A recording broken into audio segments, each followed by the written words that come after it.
El bosque siempre había sido su refugio, un lugar donde el tiempo se detenía, donde los sonidos de la ciudad no podían alcanzarlo y la vida parecía respirar con otra cadencia. Lucas caminaba por aquel sendero de tierra húmeda sin prisa, con la mochila al hombro, buscando madera seca para la chimenea de su cabaña. Era una rutina que repetía desde hacía meses, desde que decidió alejarse del ruido, del caos y de la decepción que la vida le había dejado en Madrid. Pero aquella mañana algo rompió el equilibrio sereno del bosque. Fue un susurro, casi imperceptible, como un quejido atrapado entre los árboles. Se detuvo, escuchó con atención, lo oyó de nuevo, un hilo de voz o quizás un lamento. Instintivamente se desvió del sendero y se internó entre los arbustos, guiado por aquella intuición que le nacía del pecho. Y entonces la vio, tirada entre hojas secas, con el cuerpo parcialmente cubierto por ramas y musgo. Una mujer inconsciente yacía en el suelo. Su piel estaba pálida, su respiración era apenas un soplo y el sudor le perlaba la frente. Lucas se arrodilló a su lado, sacudido por la impresión. No había señal de sangre, pero algo no estaba bien. Los ojos de la mujer se movían bajo los párpados cerrados, como si soñara con algo terrible. Cuando tocó su muñeca, sintió el pulso acelerado. Fue entonces cuando lo vio, una picadura hinchada en su cuello, rojiza y venenosa. Un escorpión. Había sido atacada, y si no actuaba rápido, moriría allí mismo, sola, en el silencio del bosque. Lucas no lo pensó.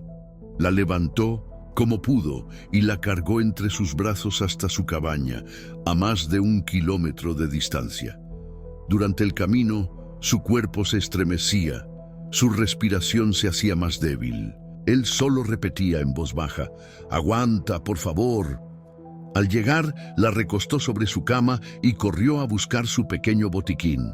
No era médico, pero recordaba lo básico: mantenerla hidratada, bajar la fiebre, limpiar la zona afectada. Le administró un antídoto genérico que tenía guardado desde sus días en Marruecos, donde había aprendido a tratar ciertas picaduras. Todo era improvisado, pero lo hizo con el cuidado de quien sostiene algo frágil y valioso. Pasaron horas sin que despertara. La noche cayó, el viento golpeó las ventanas y Lucas no se movió de su lado. Observaba su rostro, su piel delicada, su expresión entre el dolor y la calma. Había algo en ella que lo inquietaba profundamente, no solo por su belleza casi irreal, sino por lo fuera de lugar que parecía. Su ropa no era de excursión ni de montaña, llevaba un vestido fino, de seda, manchado de tierra y sangre seca. Sus uñas estaban arregladas, llevaba un collar discreto pero de evidente valor. No tenía sentido. ¿Qué hacía una mujer así, sola, perdida en medio del bosque? ¿Por qué nadie la buscaba? Cuando al fin abrió los ojos, lo hizo como si despertara de una pesadilla. Intentó incorporarse, pero el cuerpo no la obedecía. Lucas se acercó con calma, le ofreció agua y le dijo que estaba a salvo. Ella lo miró con desconfianza. No preguntó dónde estaba ni quién era él. Lo único que dijo fue, «¿Qué viste?». Su voz era ronca pero firme. Lucas respondió que la había encontrado desmayada, que había sido atacada por un escorpión y que la había traído para ayudarla. Ella cerró los ojos por un instante, como si evaluara sus palabras. Luego susurró, «No digas a nadie que me viste, por favor». Había miedo en su tono, pero también una especie de autoridad, como si estuviera acostumbrada a dar órdenes. Lucas asintió, aunque su mente ya hervía de preguntas. ¿Quién era esa mujer? ¿Por qué tanto secreto? ¿De qué huía? No lo sabía aún, pero aquella mujer que acababa de salvar no era una víctima cualquiera. Su nombre llenaría titulares. Su rostro había estado en portadas. Su caída había sido tan ruidosa como su ascenso meteórico. Pero todo eso lo descubriría después. Esa noche, solo sabía que el silencio del bosque le había traído una desconocida envenenada, y con ella el comienzo de algo que cambiaría su vida para siempre. La madrugada se deslizaba lentamente entre los árboles, dejando una bruma densa que parecía envolver la cabaña como un secreto que no quería ser revelado. Dentro, el calor tenue del fuego mantenía la estancia respirando vida, mientras Lucas se sentaba en la butaca de madera sin apartar la vista de la mujer que yacía aún débil sobre su cama. Había improvisado un suero con los pocos medios que tenía y lo había conectado con un cuidado que jamás pensó que recordaría de sus días como voluntario en zonas rurales. Cada movimiento que hacía a su alrededor era silencioso, como si temiera despertarla antes de tiempo, como si su despertar fuera a romper un hechizo o tal vez abrir una puerta a algo que él aún no quería enfrentar. Ella dormía con los párpados agitados, moviéndose en sueños como si estuviera atrapada en recuerdos dolorosos. De vez en cuando murmuraba palabras sueltas, nombres ininteligibles o frases que parecían retazos de otro mundo. Lucas se preguntaba si debía grabarlas, tomar nota, buscar alguna pista, pero algo en su interior lo detenía. No quería convertirla en un caso ni en un misterio a resolver. Había algo más humano, más crudo en todo aquello, como si la vida lo estuviera empujando hacia una historia que no se puede racionalizar. A la hora más fría de la noche, ella despertó de nuevo. Esta vez sus ojos estaban más abiertos, más conscientes, y clavaron su mirada en la de él con una intensidad que lo desconcertó. No era la mirada de alguien asustado o agradecido. Era una mirada de alguien que ya ha visto demasiado, que no confía, que se debate entre huir o quedarse. Lucas se acercó sin hablar, como si las palabras pudieran asustarla. Le ofreció un poco de agua que aceptó con gesto mecánico. Luego, al ver la aguja en su brazo, frunció el ceño. «¿Qué es esto?», preguntó. Lucas explicó con voz baja que era suero, que la había encontrado deshidratada y que había hecho lo posible para estabilizarla. Ella desvió la mirada por un momento. Luego lo miró de nuevo, como si estuviera evaluando su sinceridad, diseccionando cada una de sus palabras. «¿Cómo me encontraste?», preguntó con un tono que no era curiosidad, sino temor disimulado. Lucas le contó del sonido, de cómo se desvió del camino, de la picadura y el traslado. «Te salvaste por minutos», dijo. Ella respiró hondo, miró al techo de madera y murmuró casi para sí misma, «Otra vez por poco». Lucas quiso preguntar qué significaba eso, pero algo en ella le pidió silencio. No con palabras, sino con su expresión cerrada, su cuerpo tenso como una fortaleza sitiada. No estaba lista para hablar. No aún. Durante las siguientes horas apenas cruzaron palabra. Lucas le ofrecía comida blanda, mantas, silencio. Ella observaba todo con la mirada afilada de quien desconfía incluso del aire que respira.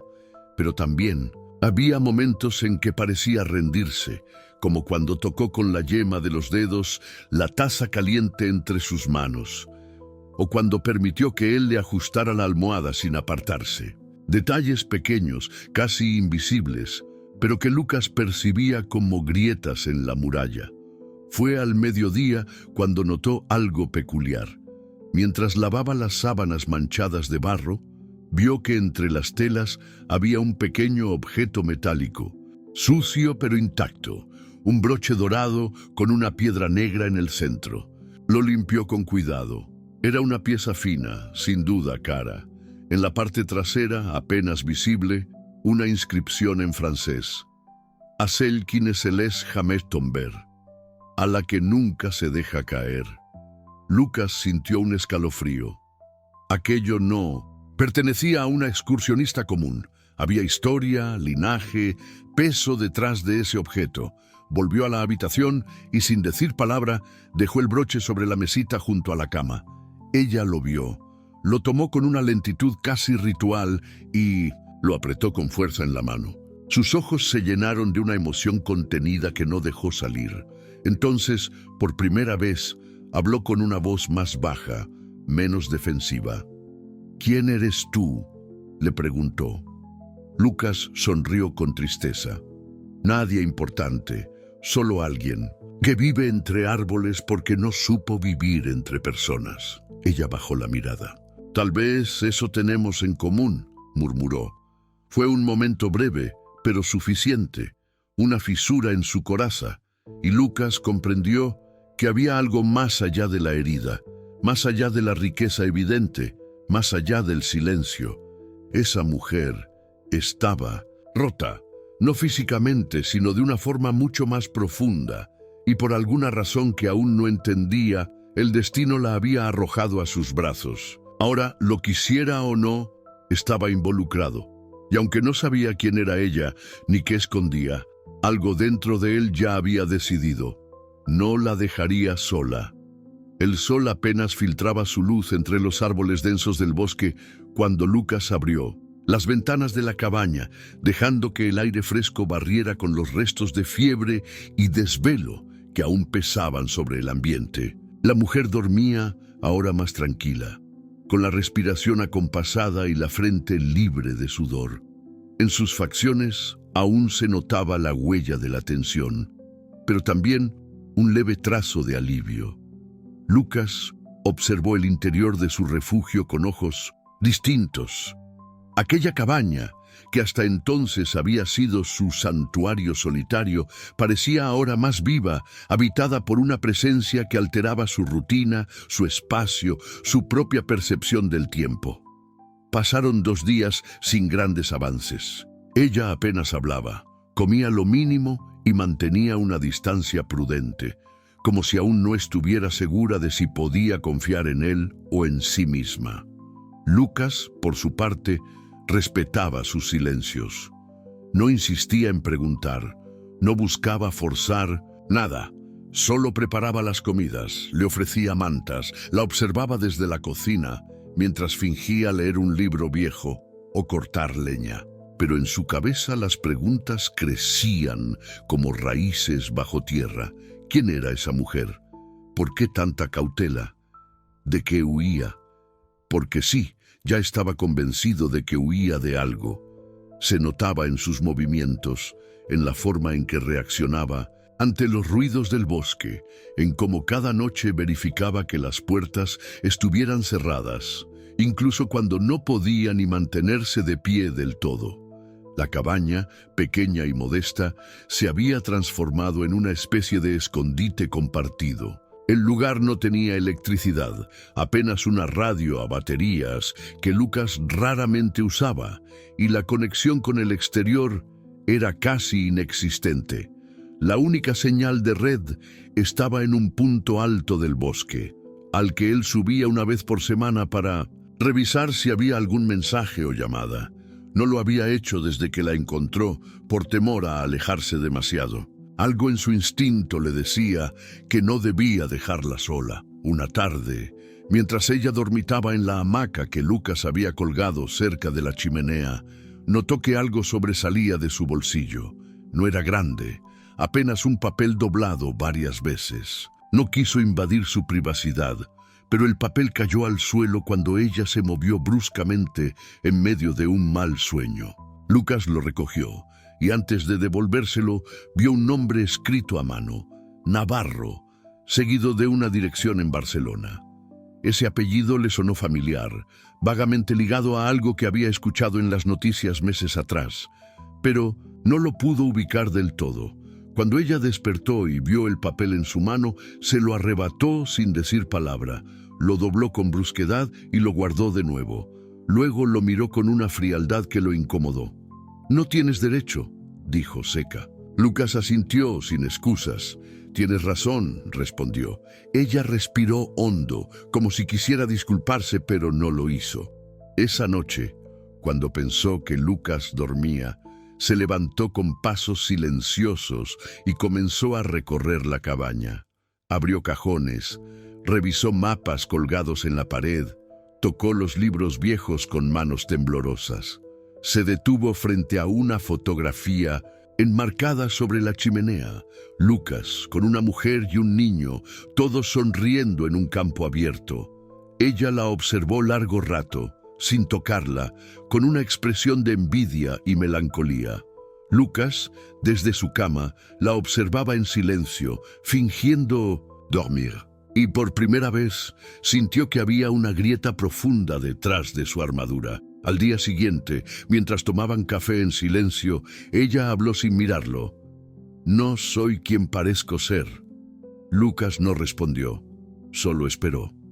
«Tampoco sé si puedo quedarme mucho más tiempo», añadió.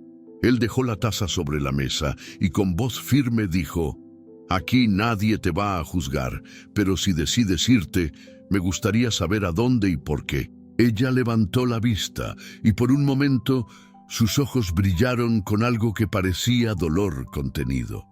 No respondió. Se levantó lentamente, caminó hacia la puerta y se quedó allí, mirando el bosque.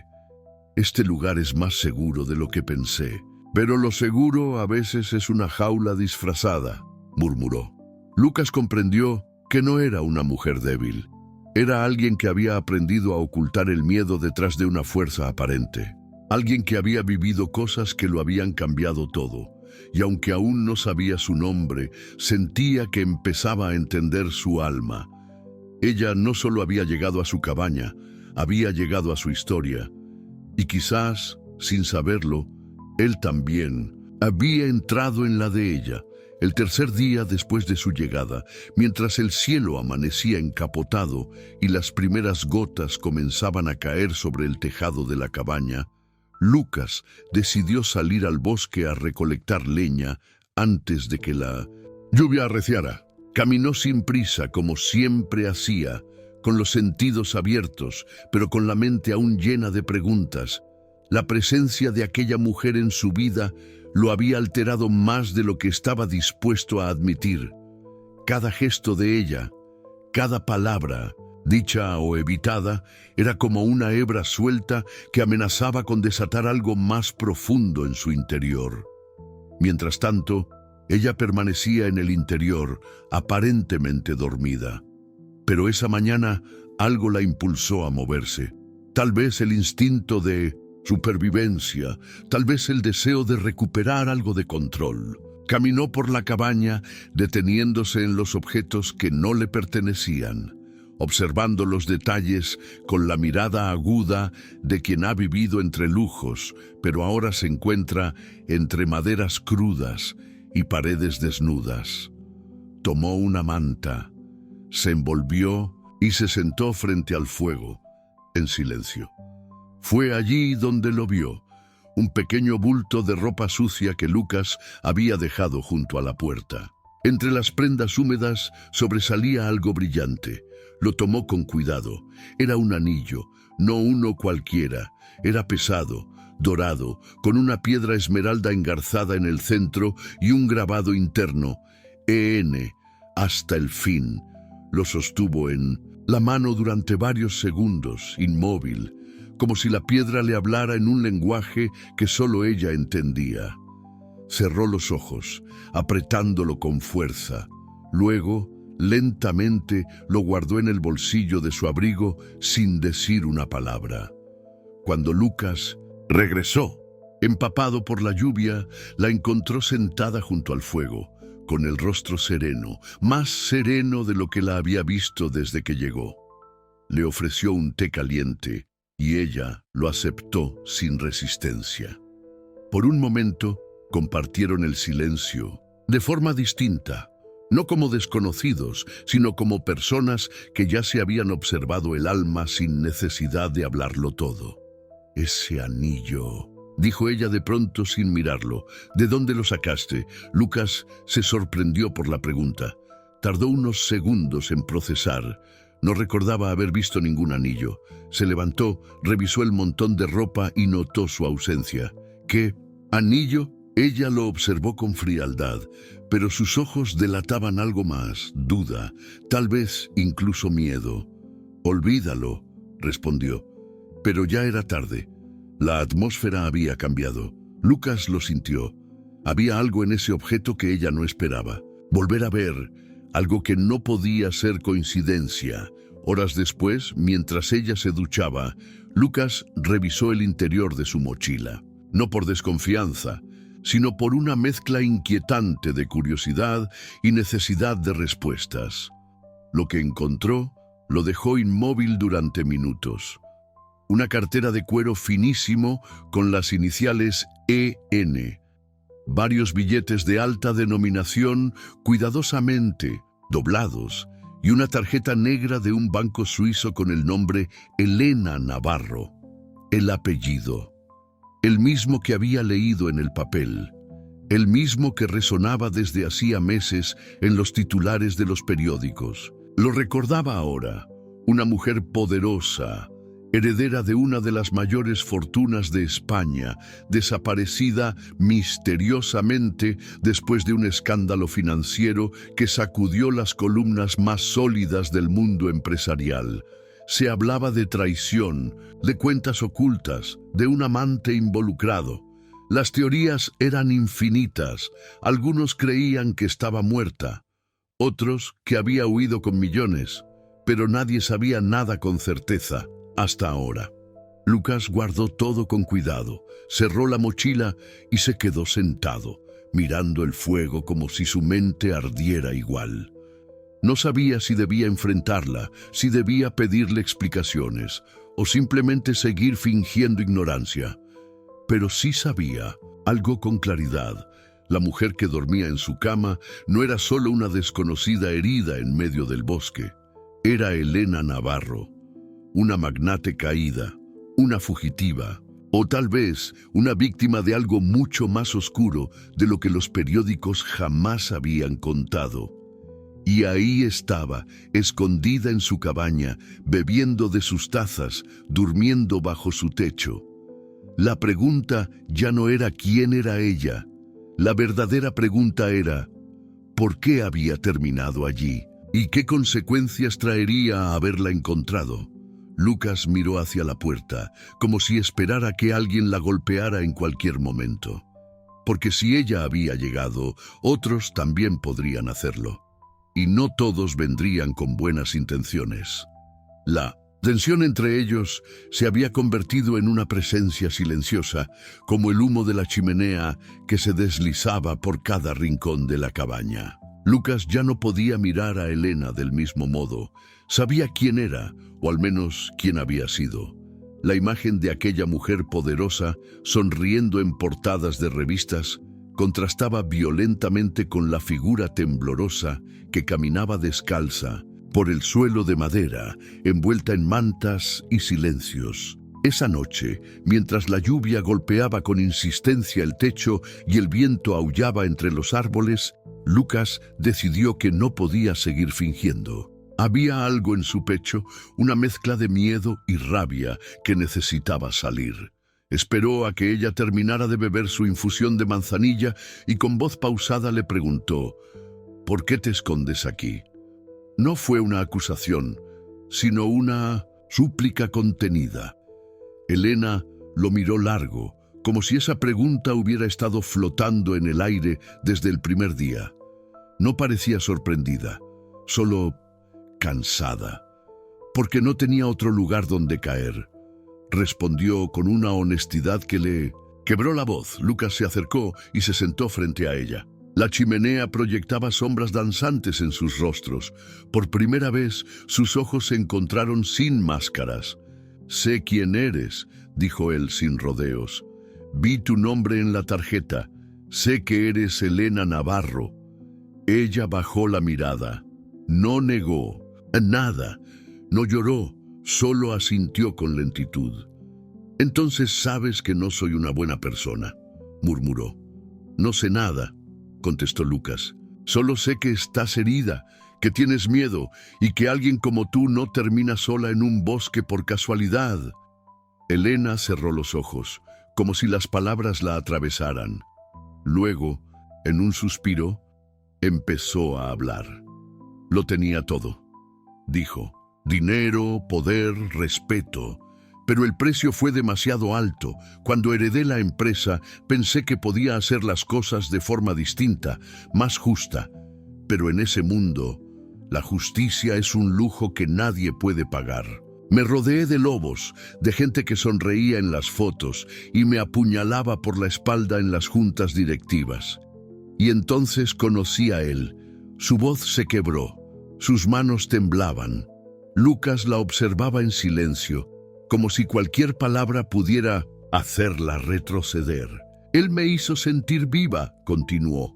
Pensé que podía confiar, que juntos podríamos limpiar todo, empezar de nuevo. Pero no era amor, era una trampa. Se levantó de golpe como si no pudiera seguir sentada. Caminó hasta la ventana y miró hacia la oscuridad del bosque.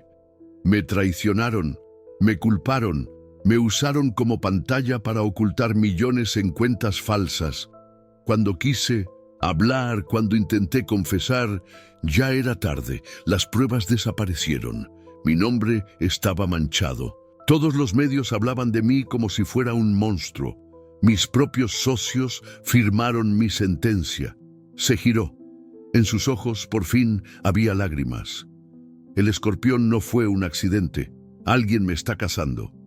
Lucas se levantó, sobrecogido. No sabía qué decir. Estaba procesando demasiado.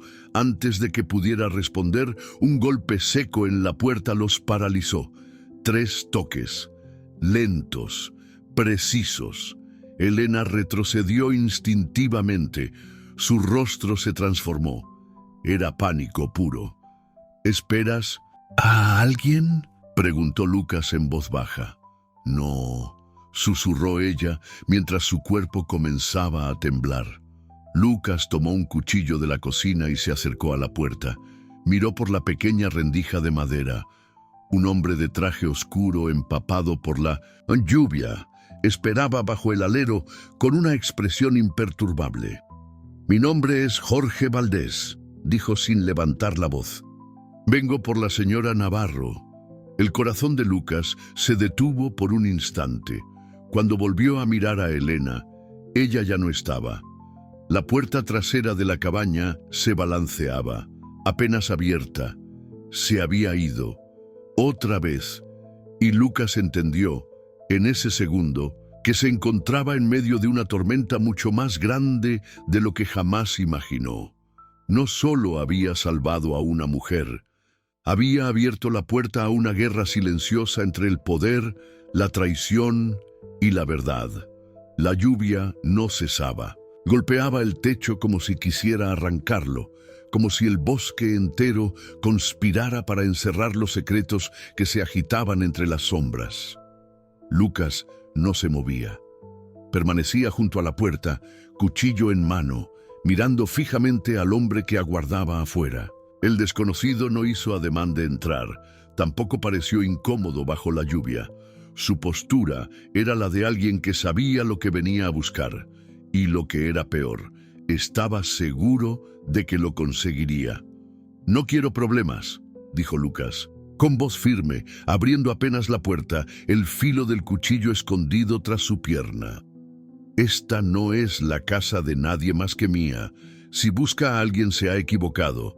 El hombre sonrió, una mueca breve, carente de calidez.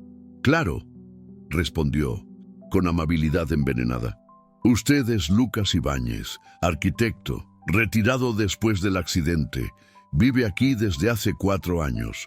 Le gusta el silencio. Pero últimamente ha recibido una visita inesperada, ¿cierto?» Lucas sintió que el piso se movía bajo sus pies. Aquel hombre sabía demasiado. No solo lo conocía a él, también conocía a Elena, la buscaba. Y estaba dispuesto a usar cualquier información para hallarla. «No tengo idea de quién habla», replicó con un tono que ya no sonaba tan seguro. «Vamos», respondió el otro con voz suave. «Sabemos que está aquí, o al menos que estuvo. Mire». Sacó del bolsillo interior de su abrigo una fotografía impresa en papel grueso. En ella, Elena sonreía, vestida de gala en lo que parecía una gala de beneficencia. Elena Navarro, heredera de Navarro Corporación, fugitiva, sospechosa de fraude multimillonario. Hay gente muy preocupada por ella, y no todos tienen mi paciencia. Lucas apretó la mandíbula. Pensó en decirle que se largara, que llamaría a la policía, pero sabía que todo aquello no era tan simple. Aquel hombre no era un periodista, tampoco un abogado. Ni siquiera parecía policía. Era otra cosa, alguien enviado por intereses que no aparecían en los periódicos. Alguien que no golpeaba puertas por cortesía, sino por táctica. No la he visto, mintió. No sé por qué vendría aquí. Tal vez porque aquí nadie la buscaría, respondió el hombre. Porque usted no tiene conexión con su mundo, porque no tiene nada que perder. Lucas no respondió. El hombre dio un paso atrás, aún bajo la lluvia.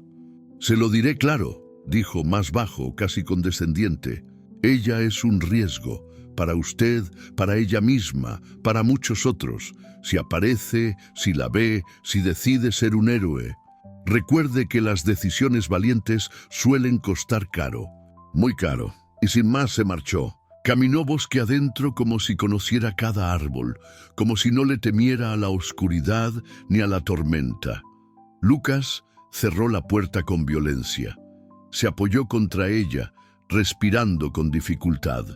Estaba atrapado en algo que no comprendía del todo, pero que ahora lo incluía directamente. Ese hombre sabía su nombre, su pasado, su aislamiento. Y si sabía todo eso, también sabría qué botones apretar si decidía intervenir. Fue entonces cuando escuchó un crujido en la madera del suelo, detrás de él. Giró con rapidez. Elena estaba allí, empapada, con la ropa pegada al cuerpo, los ojos grandes, asustados. ¿Quién era?, preguntó, aunque la respuesta ya la intuía. «Alguien que no quiere verte viva», respondió Lucas. Ella tragó saliva, los labios temblorosos. «Me encontró. No, te buscó.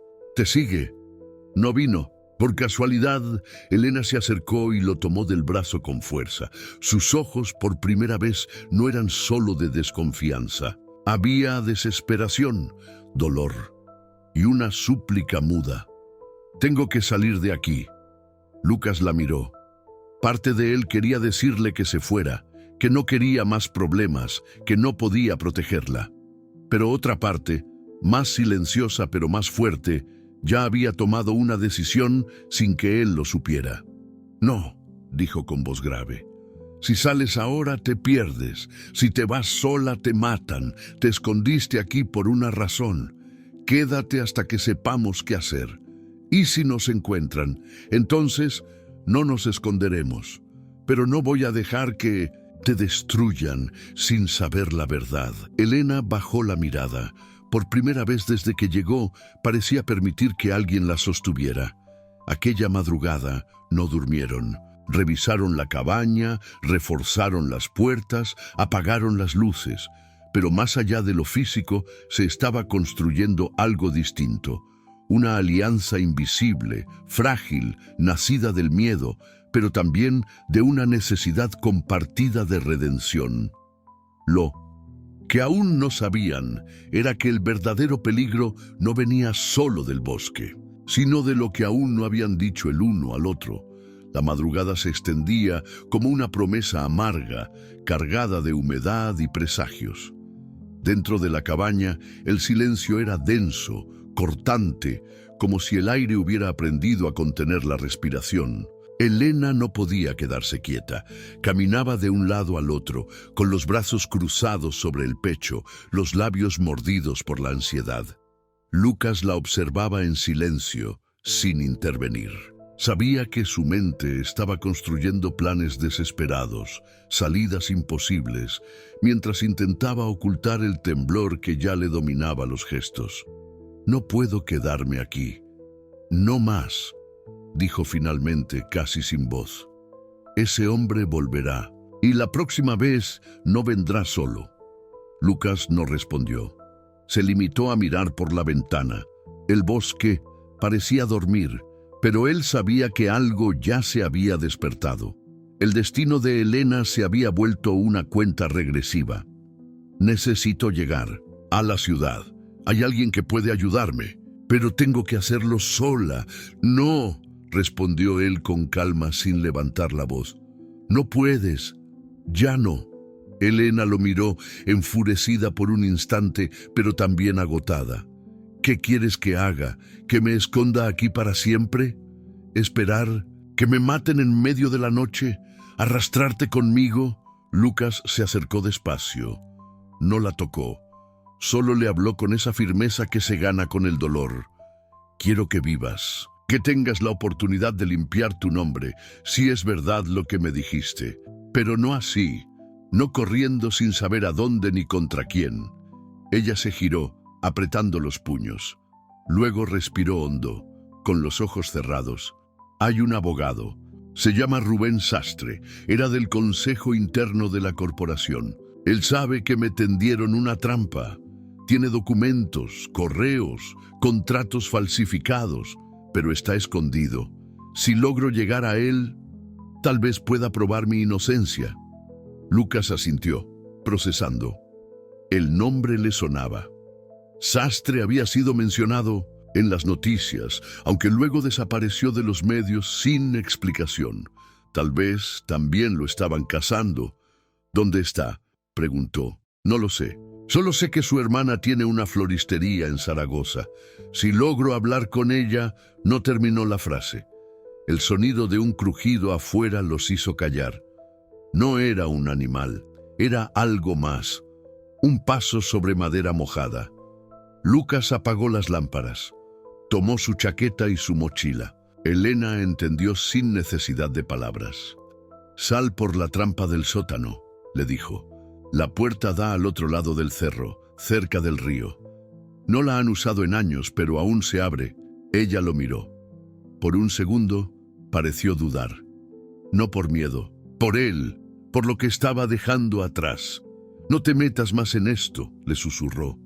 No lo mereces. Lucas sonrió, apenas. No siempre hacemos lo que merecemos. A veces hacemos lo que nos dicta el alma. Ella bajó la mirada, tragó saliva y desapareció por la trampilla, envuelta en un abrigo prestado y una determinación quebradiza. Lucas se quedó esperando. Minutos después, los golpes en la puerta comenzaron de nuevo, más fuertes, más urgentes. Esta vez no era un solo hombre, eran varios. Las sombras se movían por fuera como lobos hambrientos. Lucas abrió una ventana trasera, corrió hacia el bosque y comenzó a correr bajo la lluvia, alejándolos, desviándolos del verdadero camino. Mientras tanto, Elena se deslizaba entre la maleza, el barro pegado a sus botas, la respiración entrecortada. Cada paso era una decisión, cada sombra una amenaza, pero seguía, no porque creyera en la justicia, no porque quisiera venganza, sino porque, por primera vez en mucho tiempo, alguien había apostado por ella sin pedir nada a cambio. Y en el fondo de su pecho, esa fe prestada era más poderosa que el miedo. El amanecer llegó con la luz opaca de los días tristes. La lluvia había cesado, pero el bosque aún estaba empapado, y el aire olía a tierra removida y secretos mal enterrados. Lucas, agotado, con los brazos rasgados por las ramas y la ropa empapada de sudor frío, regresó lentamente a la cabaña. Había conseguido despistar a los hombres durante horas, internándose por zonas que solo él conocía, aprovechando cada curva, cada tronco, cada grieta del terreno. No los vio volver, pero intuía que no se habían ido para siempre. La cabaña estaba revuelta. Habían entrado, buscado, rebuscado. No se habían llevado nada evidente, pero Lucas sabía leer entre los desórdenes. Buscaban algo concreto, algo que pensaban que Elena podía haber dejado atrás. Tal vez pruebas, tal vez un objeto, o tal vez solo una pista. Lo que fuera, no lo habían encontrado. Y eso le daba una mínima ventaja. Encendió la chimenea, no por el frío, sino por el silencio. El crujir de la leña le devolvía un poco de normalidad entre tanta incertidumbre, pero en medio del desorden algo le llamó la atención. Detrás de una estantería caída, junto al rincón donde Elena solía sentarse a leer en las últimas noches, había un trozo de tela removido, como si alguien hubiera cavado debajo.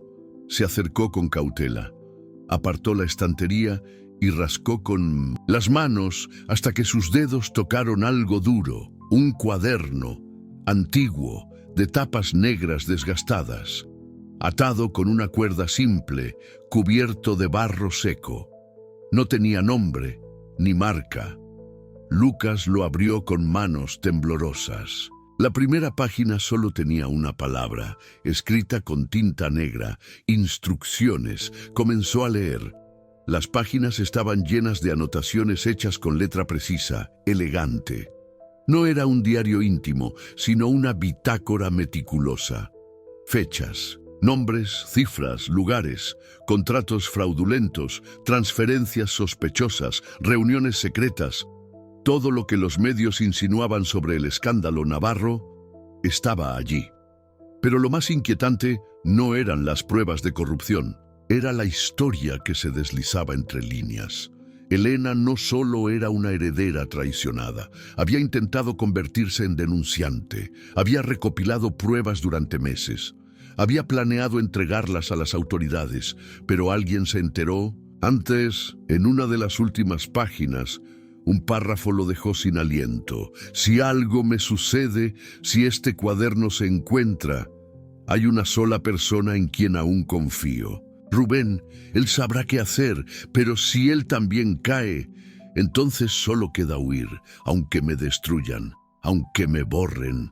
Prefiero eso a seguir siendo su cómplice silenciosa. Lucas cerró el cuaderno con fuerza. Entendía, por fin, la magnitud de lo que tenía entre manos. No era solo una historia de amor roto, ni una traición empresarial. Era una red de poder corrupto, implacable, con tentáculos en política, finanzas, medios. Y Elena estaba en el centro, no como culpable, sino como amenaza. Se levantó, guardó el cuaderno en una bolsa sellada y lo escondió en el compartimento secreto que tenía bajo el piso, el mismo donde él había guardado las fotos de su familia después del accidente. Había vivido años escapando del dolor, del ruido, del pasado, pero ya no podía seguir escondiéndose. Esa mujer había llegado a su vida como una tormenta, y ahora, sin pedirlo, él también formaba parte del huracán. Las noticias comenzaron a circular como una epidemia. Titulares en rojo, alertas de última hora, comentaristas repitiendo los mismos fragmentos de información con tonos cada vez más dramáticos. Elena Navarro ha sido vista en los Pirineos. Fuentes aseguran que escapó de un operativo policial. Interpol reactiva alerta roja contra la magnate desaparecida. Las imágenes que mostraban en televisión eran elegantes, cuidadas, casi irreales. Una mujer envuelta en trajes de diseñador, en fiestas de gala, inauguraciones, ruedas de prensa. Nadie parecía recordar que también era humana, que bajo todo eso había una historia más compleja que una etiqueta de fugitiva. Lucas observaba la pantalla de su viejo portátil con el corazón apretado. Había subido hasta el mirador donde la señal apenas alcanzaba y ahora se encontraba allí, solo, viendo cómo los medios tejían una narrativa que ya no se podía detener. Lo que más lo inquietó fue una imagen borrosa tomada en un sendero del bosque, a kilómetros de su cabaña. Se veía una figura femenina envuelta en un abrigo oscuro. La calidad era pésima, pero bastaba para alimentar teorías. Los presentadores hablaban de recompensas, de supuestos cómplices, de nuevas filtraciones. La estaban cazando como a un animal. Bajó corriendo la ladera con el cuaderno bien sujeto en la mochila, el corazón latiéndole en la garganta. Sabía que no tenía mucho tiempo. Si habían llegado tan cerca, era cuestión de días o incluso horas para que rastrearan la zona con drones, perros, helicópteros. Pero Elena no estaba. Desde aquella madrugada en que huyó bajo la lluvia, no había dado señales. Él había vuelto a la cabaña esperando encontrar una nota, una marca, algo, pero nada. Era como si se hubiera evaporado, hasta que esa noche volvió. Apareció de pie en la entrada, empapada, con barro hasta los tobillos, los ojos encendidos por algo que no era miedo, sino determinación. No dijo una palabra. Lucas le abrió la puerta sin hacer preguntas. Solo alzó una toalla y le señaló la cocina, donde el fuego aún ardía. «Sabía que volverías», dijo finalmente. «No por confianza», respondió ella, sin mirarlo.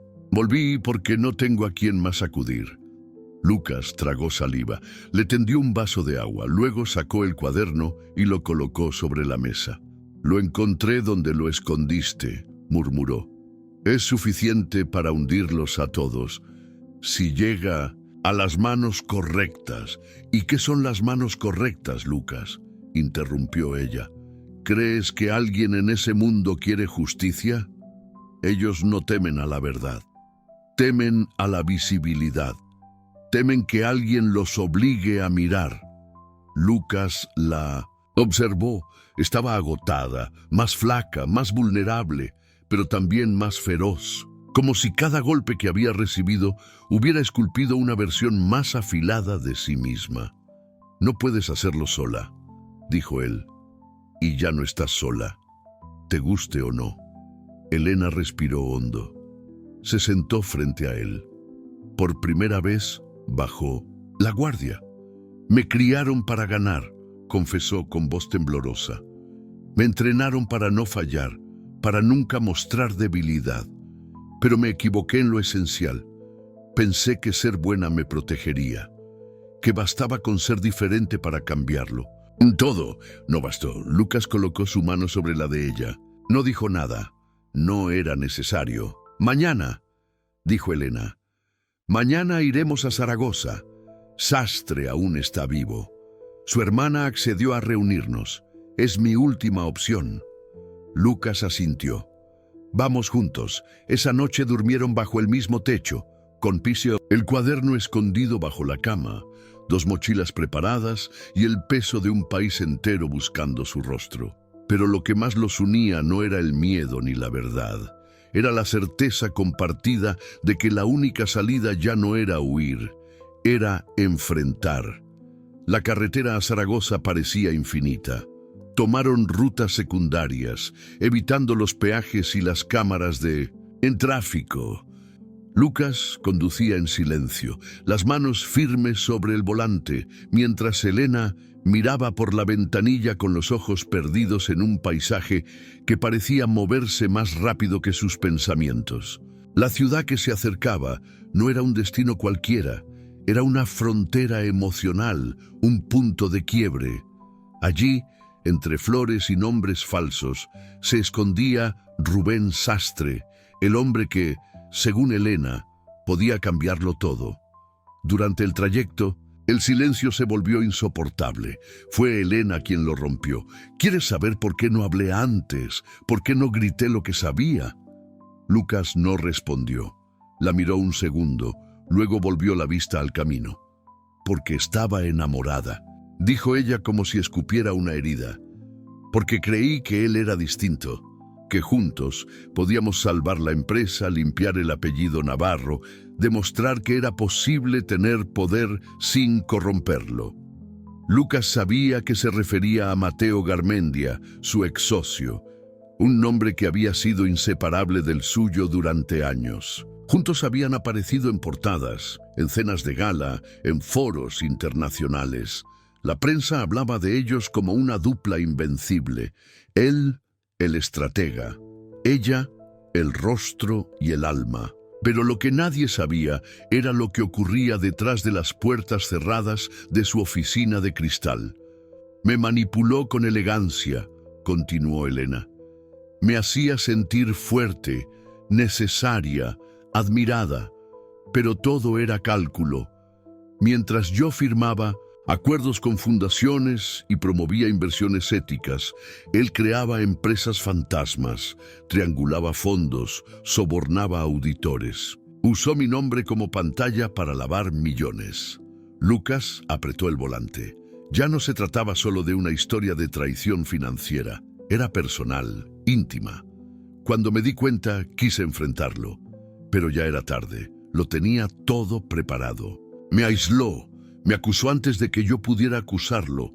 Me desarmó en los medios. Me retrató como la heredera torpe que dejó que su corazón arruinara un imperio. Y lo peor, pausó, conteniendo las lágrimas, es que muchos lo creyeron. ¿Y Rubén?, preguntó Lucas. Rubén vio todo, intentó advertirme, pero yo no quería escucharlo. Luego lo amenazaron, desapareció. Dijo que guardaría copias de todo, por si algún día yo abría los ojos. El resto del viaje transcurrió con esa confesión en el aire. Cuando llegaron a Zaragoza, ya anochecía. Se detuvieron en una pequeña floristería con las persianas a medio bajar. Lucas esperó en el coche. Elena entró sola. Estuvo dentro casi una hora. Cuando salió, traía un sobre manila en las manos y una nueva expresión en el rostro. Mezcla de esperanza y rabia contenida. Rubén está vivo, dijo. Apenas subió al coche. Nos espera mañana en una finca lejos del centro. No confía en nadie y no quiere que lo sigan. Lucas asintió. No hizo preguntas. Sabía que la verdad se acercaba y con ella la tormenta final. Esa noche se alojaron en un hostal sencillo, bajo, nombres falsos. Compartieron una habitación. No había intimidad romántica entre ellos, pero sí una cercanía silenciosa, nacida del fuego cruzado que los envolvía. Elena no durmió. Pasó horas leyendo los documentos del sobre. Correos, balances, registros de transferencias. Cada página era una pieza más del rompecabezas que confirmaba su historia y que condenaba a Mateo y a los verdaderos responsables. Lucas la observaba desde su cama, sabiendo que lo que tenían en las manos no solo podía limpiar su nombre, sino incendiar una red entera de poder. ¿Qué harás cuando todo esto acabe?, preguntó él en voz baja. Elena tardó en responder. No lo sé, dijo finalmente, pero sé quién no quiero volver a ser. Y en esa frase cabía la caída de un imperio, la ruina de una vida construida entre mentiras y el renacer de una mujer que ya no buscaba venganza, sino justicia. El campo abierto donde Rubén había citado a Elena no aparecía en ningún mapa. Era una finca abandonada a las afueras de un pueblo diminuto, escondida entre colinas cubiertas de viñas y olivos viejos. El lugar parecía olvidado por el tiempo, pero cada rincón estaba vigilado. Lucas lo supo en cuanto pusieron un pie fuera del coche. Alguien los observaba, no con armas visibles, sino con el silencio tenso de quienes saben que cualquier error puede costar la vida. Rubén Sastre apareció con barba descuidada, gafas oscuras y un aire paranoico que ya no podía disimular. Parecía más viejo, más frágil, pero cuando abrazó a Elena, lo hizo con una fuerza que desmentía todos sus temblores. «Estás viva», murmuró con la voz quebrada. «Te creí muerta». «Y lo estaré si esto no sale bien», respondió ella. Lucas permaneció a distancia, vigilando los alrededores. Había algo que no cuadraba. Un murmullo en la espalda, un presentimiento que no sabía nombrar. Desde que Elena apareció en su vida, había aprendido a confiar en ese tipo de presentimientos. Durante horas, Rubén y Elena revisaron los documentos que ambos habían logrado salvar. Hablaron de empresas pantalla en Luxemburgo, de transferencias en paraísos fiscales, de grabaciones ocultas y nombres que no podían decirse en voz alta. Cada detalle confirmaba la magnitud del fraude. Cada dato podía derrumbar columnas enteras, de poder en España y más allá. Esto no es solo una limpieza de reputación, dijo Rubén. Es una guerra. Si publicamos esto, no solo irán por ti, también por mí y por él, añadió, señalando a Lucas. Lucas no dijo nada. Lo sabía. Desde el principio, cuando eligió ayudarla, eligió un destino sin vuelta atrás. Necesitamos a alguien dentro del sistema, dijo Elena. Alguien que quiera justicia y no esté comprado. Rubén negó con la cabeza. ¿Tú crees que aún queda alguien así? Elena no respondió. En sus ojos había fuego, pero también cansancio. Estaba luchando contra gigantes con las uñas rotas. Esa noche, Lucas salió a fumar junto al viejo pozo de la finca.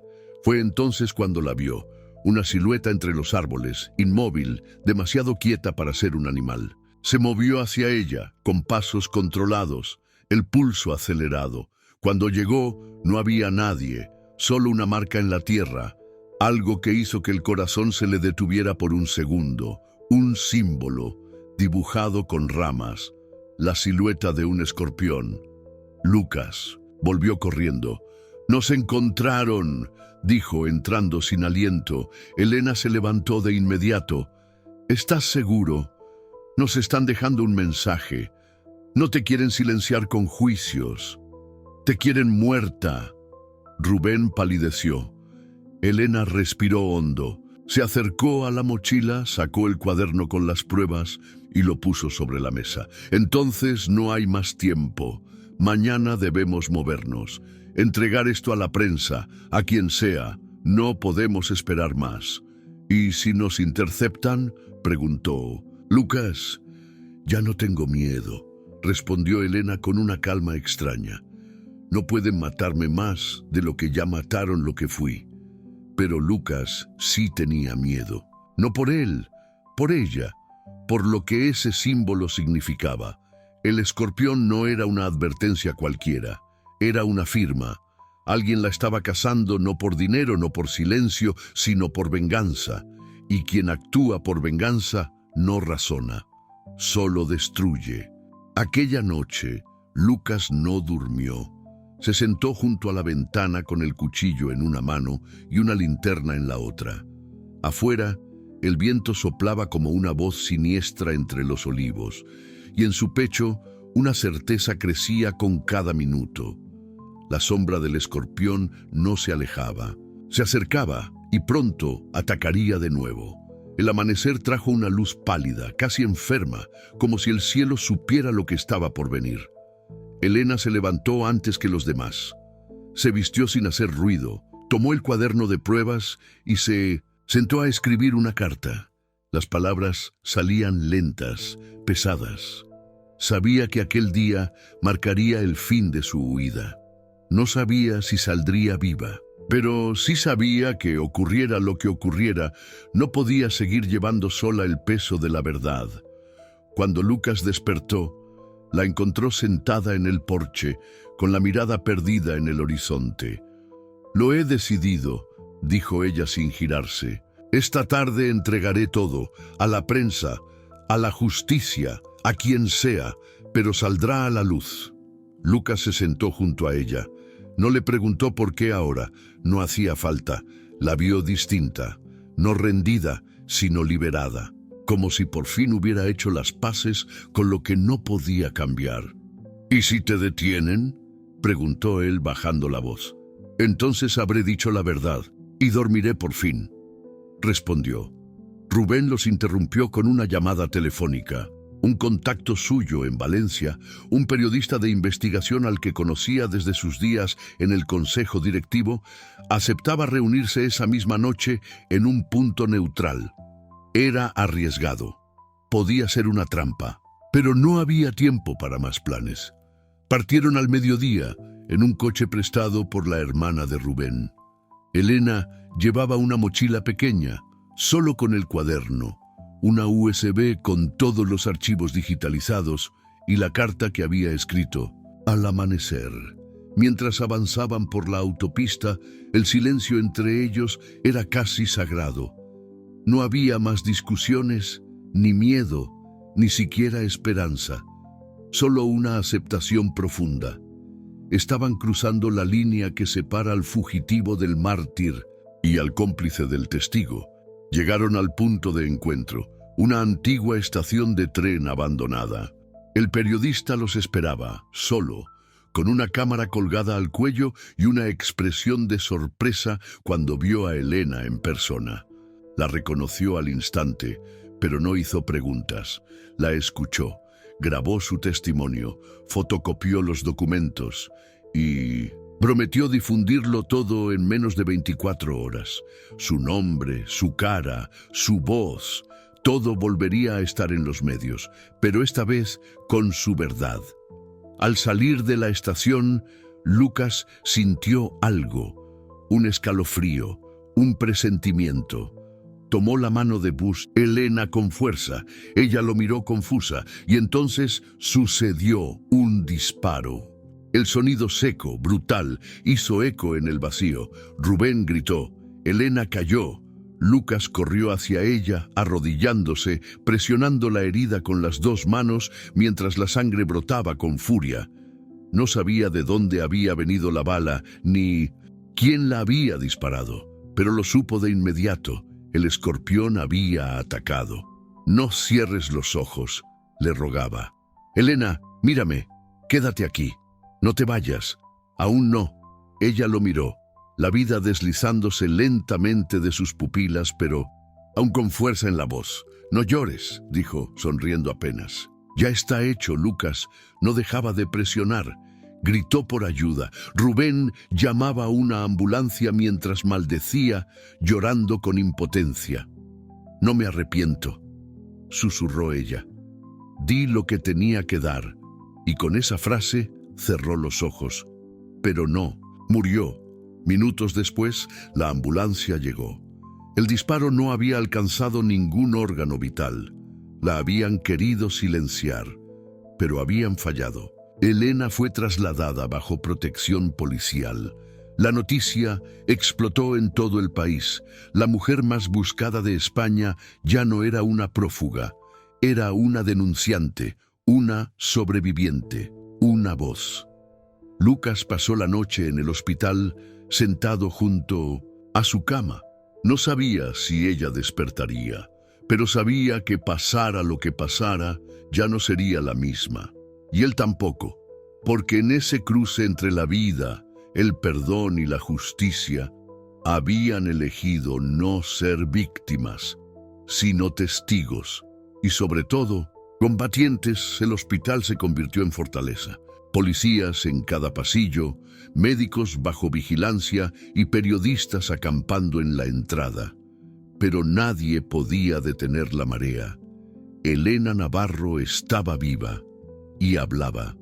Lo que reveló en las horas posteriores a la operación no solo validó las pruebas entregadas, las multiplicó.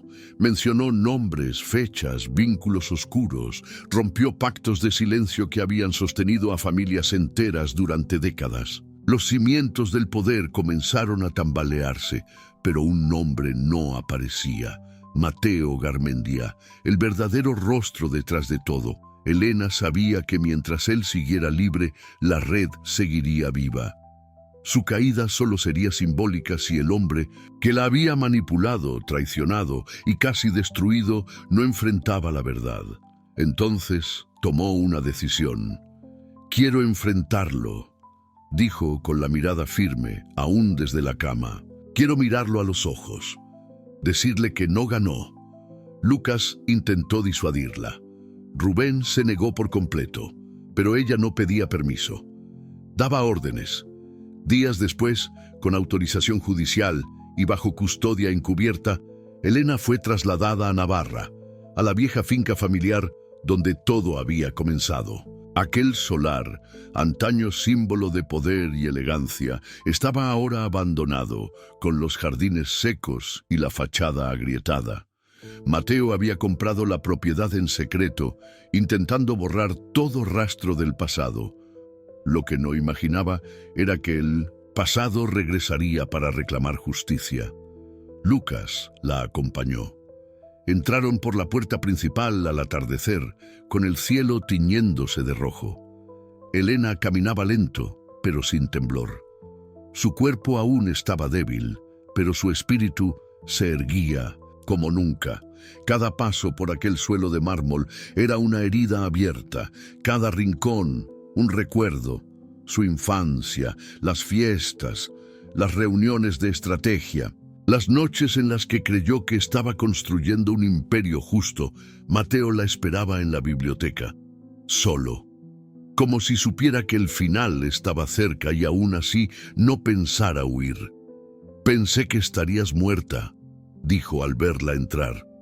«Lo intentaste», respondió Elena sin dudar. Él la miró, con esa sonrisa vacía que antes había confundido con inteligencia. Ahora solo le parecía cobarde. «¿Viniste a verme caer?» «No, vine a devolverte lo que me robaste». Sacó de su bolso una copia impresa del dossier que entregó a la prensa. Lo dejó sobre la mesa. Mateo lo hojeó con desinterés como si ya no importara. «No es suficiente», dijo. «Tú y yo sabemos que nada cambia, que vendrá otro, que este sistema se alimenta de escándalos y los olvida al día siguiente». «Tal vez», admitió ella, «pero esta vez dejarás de ser el que maneja los hilos desde la sombra. Vas a tener que rendir cuentas. Y si no es ante un juez, será ante todos los que arruinaste». Él se levantó. Por un instante pareció violento. Lucas dio un paso adelante, pero Elena lo detuvo con la mano. Mateo la miró, tan cerca que solo el aire los separaba. «Eras mía, Elena. Todo esto era nuestro». «No, Mateo, nunca fue nuestro. Fue tuyo. Y yo solo fui el rostro que vendiste». Salieron de la finca sin mirar atrás. Horas después, Mateo fue arrestado mientras intentaba huir del país en un jet privado. Las pruebas eran irrefutables. El país entero vio en vivo su rostro al bajar del avión, esposado, vencido. El solar de los Navarro fue clausurado por la policía, pero en el corazón de Elena ya había dejado de ser un hogar mucho antes. En el trayecto de regreso, Lucas la miró en silencio. Ella cerró los ojos, apoyando la cabeza en el cristal de la ventana. «Lo hiciste», susurró él. «No», corrigió ella con voz serena. «Sobreviví. Ahora viene lo más difícil». «¿Qué es?» «Vivir sin odio». Los días posteriores a la caída de Mateo Garmendia fueron una mezcla caótica de juicios mediáticos, investigaciones cruzadas y conmoción nacional. La historia de Elena Navarro, contada por ella misma y reforzada con documentos irrefutables, capturó al país. La heredera convertida en fugitiva y la fugitiva convertida en denunciante se transformó en un símbolo incómodo para un sistema acostumbrado a enterrar verdades tras puertas cerradas. Sin embargo, ni la verdad la eximía completamente. El Estado no podía ignorar que durante años Elena firmó documentos, lideró decisiones, representó intereses que dañaron a miles. Aunque ella había sido víctima, también había sido pieza activa en un juego sucio. Y aunque muchos pedían justicia para ella, otros exigían justicia de ella. Fue llamada a declarar ante la Audiencia Nacional. Entró al edificio escoltada, sin esposas, pero con el peso de millones de miradas sobre sus hombros. Lucas la acompañó hasta la entrada. No podía pasar más. «Allá». Ella lo miró antes de cruzar el umbral, y en ese instante ninguno de los dos necesitó hablar. Durante más de 8 horas respondió preguntas, presentó pruebas, firmó acuerdos, aceptó responsabilidades, confesó omisiones y finalmente entregó lo último que le quedaba, su apellido como escudo, a cambio de colaboración total y de exponer a toda la red de corrupción, incluidos políticos, jueces y empresarios. El tribunal le concedió libertad con condiciones. No iría a prisión, pero tendría prohibido ejercer cualquier actividad empresarial o financiera durante al menos 10 años.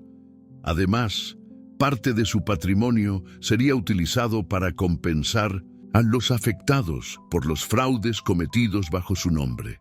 Cuando salió del tribunal, el mundo esperaba un gesto, una frase, una señal.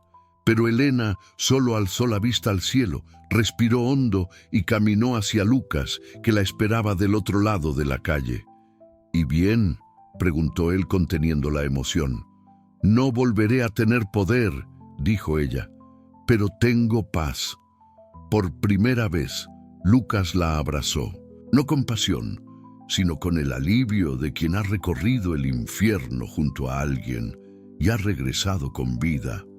Días después, se mudaron a un pequeño pueblo en el norte, donde nadie los reconocía. Allí, Elena comenzó a trabajar en una biblioteca municipal bajo otro nombre. Daba talleres de lectura a jóvenes, sembraba palabras en lugar de contratos. Descubría lentamente la libertad que nunca conoció entre reuniones de accionistas. Lucas retomó la arquitectura, diseñando casas rurales, lejos de la competencia y del ruido. Habían perdido casi todo, y sin embargo, lo que construían ahora era más sólido que cualquier torre de cristal. Una vida con verdad. Una tarde, mientras paseaban por el campo, Elena se detuvo frente a un escarabajo que cruzaba el camino. «¿No te recuerda a algo?», bromeó Lucas. «Al escorpión», respondió ella con una sonrisa suave. «Pero este no ataca, solo avanza, paso a paso». Lucas la miró. Había cicatrices en su piel, en su historia, en su nombre, pero sus ojos eran nuevos, y comprendió que la pregunta que daba nombre a todo aquello ya tenía su respuesta.